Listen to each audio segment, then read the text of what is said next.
Para pembelajar, kita berjumpa kembali. Semoga kalian dalam kondisi yang sangat sehat. Mari kita mengawali pembelajaran kita kali ini dengan berdoa. Dalam nama Bapa dan Putra dan Roh Kudus. Amin. Tuhan, terima kasih atas berkat-Mu kepada kami. Kami mohon berkatilah kami agar mampu bisa belajar dengan baik, memahami materi pembelajaran dan menerapkan dalam kehidupan kami sehari-hari. Demi Kristus Tuhan kami. Amin. Dalam nama Bapa dan Putra dan Roh Kudus. Amin. Para pembelajar yang terkasih, pada kesempatan ini kita akan membahas kitab suci dan tradisi suci di dalam gereja Katolik. Sebelum kita memulai pembelajaran kali ini, Bapak mengajak kalian melakukan satu perbuatan baik. Like video ini, subscribe, dan share kepada teman-teman ataupun rekan-rekan kalian. Kitab suci dan tradisi suci sebagai sumber iman akan Yesus Kristus. Bagaimana kita bisa tahu, bisa mengenal Yesus Kristus dengan benar? Jawabannya dari kitab suci, dan kitab suci itu ada perjanjian lama, ada perjanjian baru, dan dari tradisi suci. Maka pada pembelajaran kali ini dan berikutnya kita akan membahas kitab suci, perjanjian lama dan baru, dan tradisi suci itu apa. Jadi melalui kitab suci dan melalui tradisi, kita akan mengenal Yesus Kristus dengan lebih baik. Dan kitab suci serta tradisi suci itu adalah sumber iman kita. Jadi supaya kita lebih beriman, kita lebih mengenal Yesus, kita harus membaca kitab suci dan memahami tradisi di dalam gereja Katolik. Pada gambar di samping itu ada seorang tokoh yang namanya Hieronymus. Hieronymus mengatakan demikian mengenai kitab suci. Tidak mengenal kitab suci berarti tidak mengenal Kristus. Karena itu kalau kita mau mengenal Kristus, maka kita harus membaca kitab suci. Santo Hieronymus itu menerjemahkan kitab suci dari bahasa Ibrani ke bahasa Latin, sehingga banyak orang bisa membaca kitab suci. Kita bisa membaca kitab suci seperti sekarang ini itu juga berkat jasa Santo Hieronymus yang menerjemahkan kitab suci dari bahasa Ibrani ke bahasa Latin. Para pembelajar yang terkasih, kitab suci perjanjian lama itu menjadi sumber tertulis yang utama untuk memahami Allah dan karyanya atau karya keselamatan. Jadi kitab suci itu sebenarnya adalah sumber tertulis utama agar kita bisa memahami Allah dengan segala karyanya. Kitab suci juga menjadi sumber inspirasi sekaligus sumber referensi. Kalau dikatakan sumber referensi itu kitab suci menjadi acuan, kitab suci menjadi pedoman. Maka kita harus memahami sungguh kitab suci tersebut. Mengapa? Pertama, karena kitab suci itu menjadi sumber iman, sumber inspirasi, dan referensi, acuan dan pedoman hidup kita. Kitab suci perjanjian lama, anak-anak, itu terbentuknya melalui proses yang sangat panjang. Dari abad ke-11 sebelum Masehi sampai abad pertama Masehi. Cukup lama. Dan awalnya sebenarnya itu adalah kumpulan cerita pengalaman. Kumpulan cerita pengalaman bangsa Israel dalam kaitannya dengan peran Allah di dalam seluruh hidup orang Israel. Bagaimana Allah berperan menuntun bangsa Israel, pengalaman itu diceritakan oleh bangsa Israel kepada keturunannya. Lalu mulai abad ke-11 sebelum Masehi, cerita-cerita itu mulai dikumpulkan dalam sebuah tulisan. Diceritakan turun-temurun sampai lalu ada orang yang mendapatkan ilham, inspirasi Roh Kudus, dituntun oleh Roh Kudus untuk menyusun cerita tersebut menjadi sebuah buku seperti yang sekarang ini kita punyai. Jadi kitab suci yang kita punya itu prosesnya sangat amat panjang. Lalu tradisi lisan sebagai pewarisan nilai-nilai luhur di dalam masyarakat. Anak-anak kalau kita memperhatikan tradisi lisan itu bentuknya bermacam-macam ya. Ada legenda, ada kisah, dan seterusnya. Legenda pun di dalam masyarakat banyak sekali. Kita bisa mengenal salah satu legenda Malin Kundang misalkan. Nah, cerita legenda Malin Kundang itu sesungguhnya kita tidak tahu persisnya itu kapan ada mulai cerita itu. Kita tidak tahu persisnya. Demikian juga cerita-cerita di dalam kitab suci Perjanjian Lama. Misalkan kisah penciptaan itu sudah ada lama sekali. Mulai adanya kapan persisnya tidak ada yang tahu. Seperti legenda Malin Kundang, terus Tangkupan Perahu, terus Roro Jonggrang, dan seterusnya. Banyak lagi legenda-legenda. Nah, memahami kitab suci Perjanjian Lama, kita melihat Kejadian 1 ayat 1 sampai 31, Allah menciptakan bumi dan segala isinya. Pertanyaan, betulkah penciptaan bumi dan segala isinya berjalan seperti yang dikisahkan di dalam kitab Kejadian 1 ayat 1 sampai 31? Apakah memang seperti itu proses Allah menciptakan? Sebenarnya tidak ada yang tahu persis. Adakah teori-teori lain yang berbicara tentang penciptaan bumi dan segala isinya?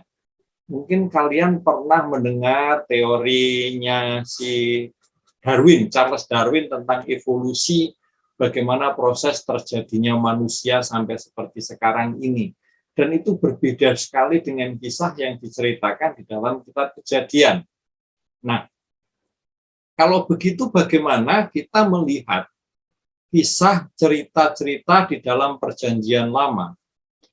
Anak-anak, ada ajaran, ada nilai, ada norma yang hendak disampaikan oleh pengarang kisah tersebut, mengapa menceritakan seperti itu. Jadi ada nilai, ada ajaran, ada norma yang mau disampaikan.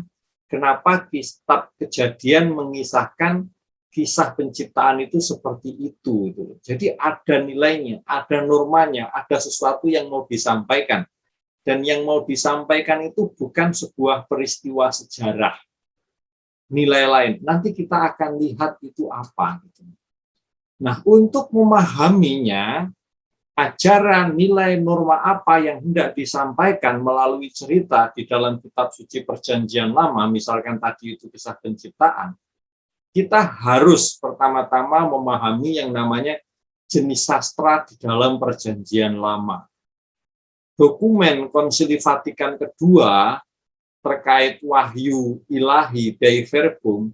Dei Verbum itu salah satu dokumen Konsili Vatikan kedua yang membahas khusus mengenai kitab suci, menegaskan demikian. Untuk menafsirkan Perjanjian Lama secara benar, salah satunya harus memperhatikan jenis sastra.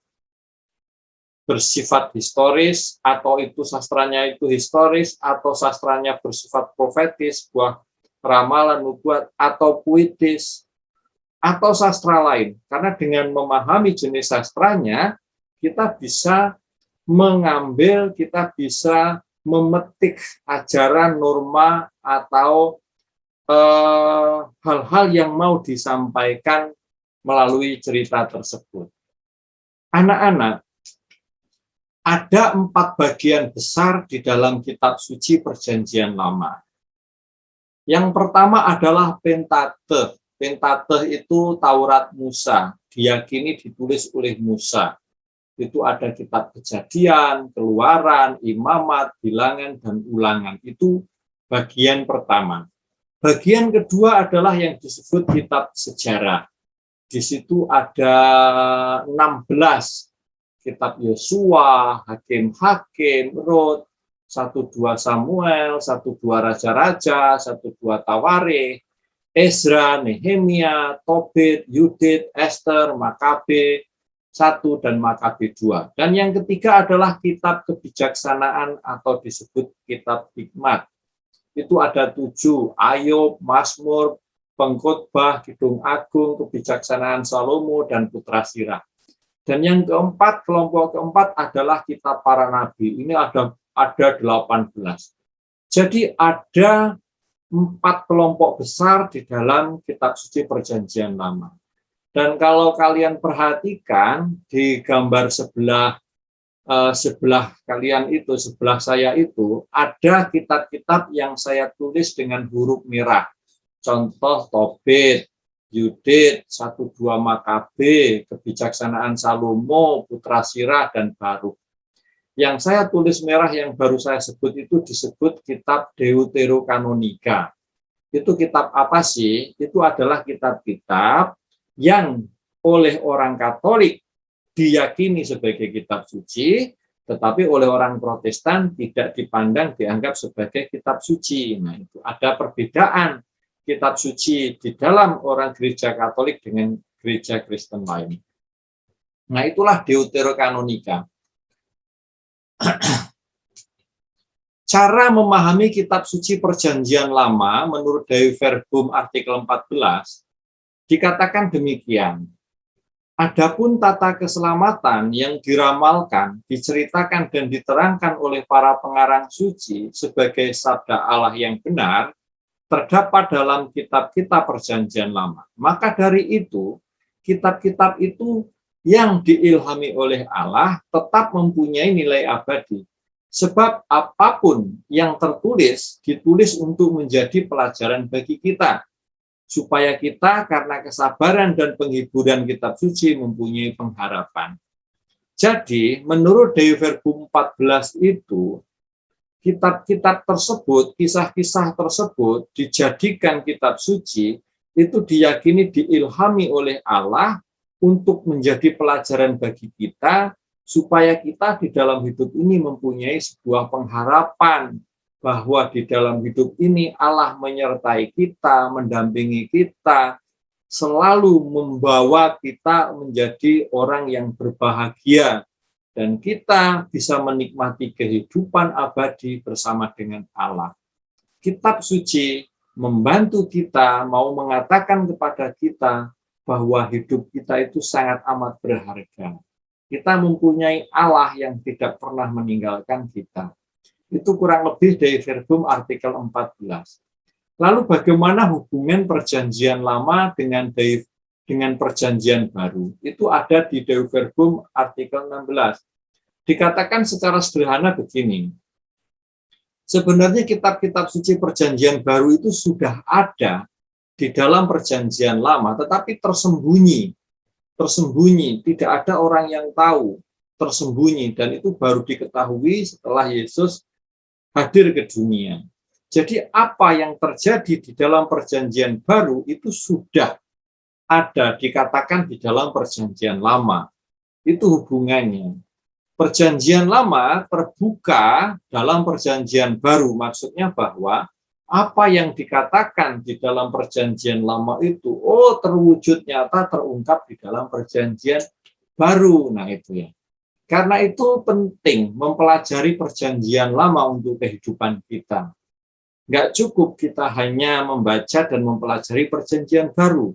Perjanjian Lama itu sangat amat penting. Yang pertama, kita akan melihat bagaimana Allah secara terus-menerus dengan setia menunjukkan dirinya selalu untuk dikenal, untuk dekat dengan manusia. Relasi Allah dengan orang Israel menjadi sebuah cermin besar relasi Allah dengan kita saat ini. Di dalam Perjanjian Lama Allah menyertai Israel dengan begitu luar biasa. Membebaskan Israel dari penderitaan itu menjadi cermin bagi kita bahwa Allah pun menyertai kita, membebaskan kita dari segala penderitaan. Yang kedua, anak-anak, Perjanjian Lama terutama mau mengungkapkan bahwa Allah yang berfirman Allah yang menyampaikan rencana dan tindakannya itu adalah Allah yang menyelamatkan manusia. Tindakan penyelamatan Allah kepada manusia. Seluruh firman Allah di dalam kitab suci itu mau mengatakan Allah itu menjadi penyelamat manusia. Maka kalau kita mengalami kesulitan, kita mengalami kegalauan, jangan kita larut dalam kesulitan dan kegalauan. Karena apa? Allah itu akan menyelamatkan kita. Allah menyertai kita. Nah, poin yang ketiga, beberapa bagian kitab Perjanjian Lama itu berisi nubuat tentang apa? Juru selamat yang dijanjikan Allah. Dan itu digenapi di dalam diri Yesus Kristus. Karena itu maka pemahaman diri Yesus Kristus itu menjadi sebuah apa? Sebuah pemenuhan atas janji Allah di dalam Perjanjian Lama. Dan yang keempat, Yesus sendiri sebagai orang Yahudi mendasarkan apa? Pengajarannya dari kitab Perjanjian Lama. Maksudnya begini, dulu Yesus mengajar orang-orang Yahudi itu berdasarkan Perjanjian Lama, maka kita mesti memahami, pelajari, membaca Perjanjian Lama, supaya membantu kita untuk memahami apa yang diajarkan oleh Yesus. Itu anak-anak, dan untuk refleksi, silahkan kalian membaca dan merenungkan, apa sih makna pesan yang ada di dalam yang Anda peroleh dari teks tersebut. Kalian bisa membaca Kejadian 11 ayat 1 sampai 9, Keluaran 32 ayat 1 sampai 5, Imamat 25 1 sampai 22, Mazmur 75 ayat 1 sampai 11, Pengkhotbah 11 sampai 12 ayat 8, dan Kebijaksanaan Salomo bab 15 ayat 1 sampai 19. Jadi kalian bisa membaca salah satu, lalu kalian menuliskan apa yang kalian peroleh dari membaca salah satu perikop itu. Itu anak-anak belajar tentang kitab suci. Jika kalian ada pertanyaan, silahkan ditulis di kolom komentar. Sebelum kita tutup dengan doa, mari kita melakukan satu perbuatan baik. Like video ini, subscribe, dan share kepada teman-teman kalian. Mari kita tutup dengan doa dalam nama Bapa, Putra, dan Roh Kudus. Amin. Tuhan, terima kasih atas berkat-Mu kepada kami. Semoga kami bisa menerapkan apa yang Engkau firmankan, Engkau kehendaki dalam hidup kami sehari-hari. Demi Kristus, Tuhan kami. Amin. Dalam nama Bapa, Putra, dan Roh Kudus. Amin. Semoga Tuhan selalu memberkati kita semua. Amin.